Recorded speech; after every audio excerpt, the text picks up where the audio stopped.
in my hands here, this is the bass that I want to own. This is one of the best basses we have ever had in this shop. What a wonderful instrument it is. You'll get a chance to hear it later, but I've got to show you some of these details. This is the most beautiful instrument. So let's start up here at the top. I'm sure this is the original scroll and neck. Check out these tuning machines. They just couldn't be more fancy, more customized to the instrument than they are. I explained on another bass earlier today this one-piece construction where the key is forged from the same piece as the worm gear. So this is before 1900.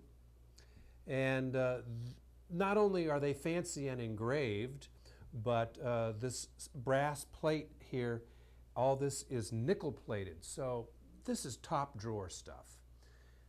The only place where the maker's name appears on the instrument is right up here, stamped into the metal plate. The name is Schuster. It says Gebrüder Schuster. So check this out. You don't see this kind of fancy carving very often. Those happen to be my initials. So this bass was made for me in 1850 or so.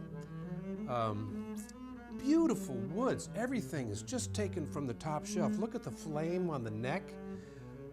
We have done serious and complete restoration on this bass. This bass has been in our shop for a year. This neck is on a dovetail. It's not meant to be a travel bass, but this screw comes out and the neck slides out. It's just dry fitted, and you need to have that. If you can zoom in here, because the dovetail comes all the way through the top. So if you need to get the top off, which we did, you've got to get the neck out first. So let's continue looking down here.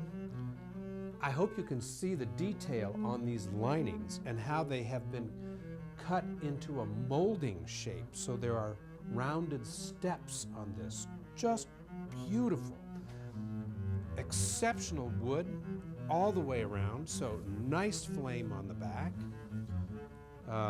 This intarsia that's put in here is just something special. Everything's special about this bass, I'm telling you. Nice flamed wood on the sides, of course. Almost exaggerated violin corners.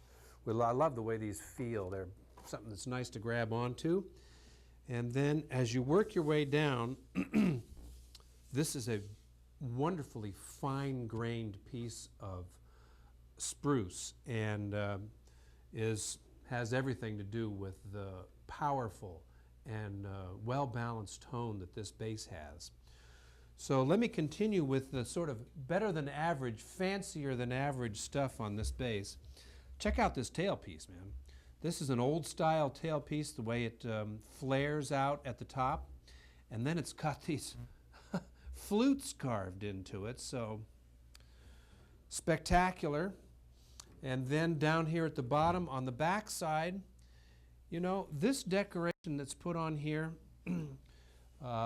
another luthier looked at the bass and thought, well, what is that covering up? Is there something wrong?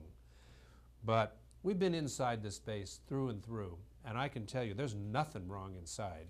And this was added when the bass was originally made as a decoration, just part of making the best and most beautiful instrument that they could. This instrument deserves a well-rounded and complete presentation. Daniel's going to play some arco passages for you, and you'll hear the wonderful sound there. And I'll play a few notes jazz, because I think that this bass is a very elite jazz instrument as well. So, wonderful full tone.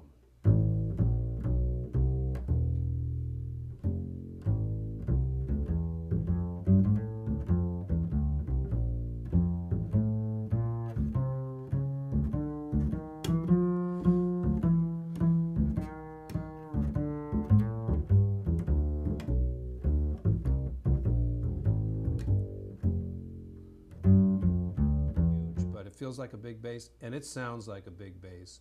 And this sound carries to the back of the room, believe me. I'm going to play two excerpts to demonstrate the low tones and the high tones on this bass.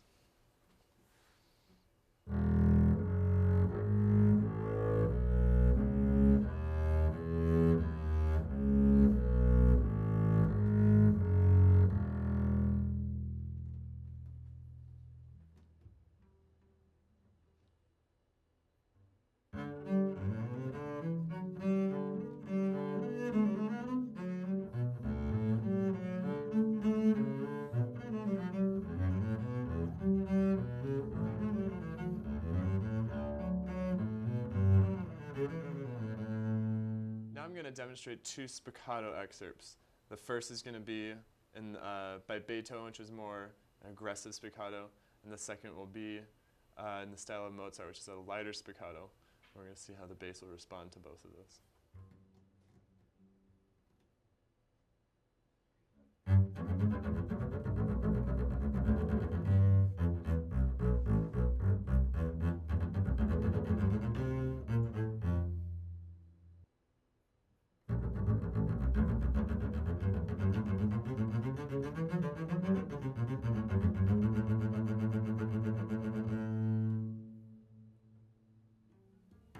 This bass is a lot easier for me to play on.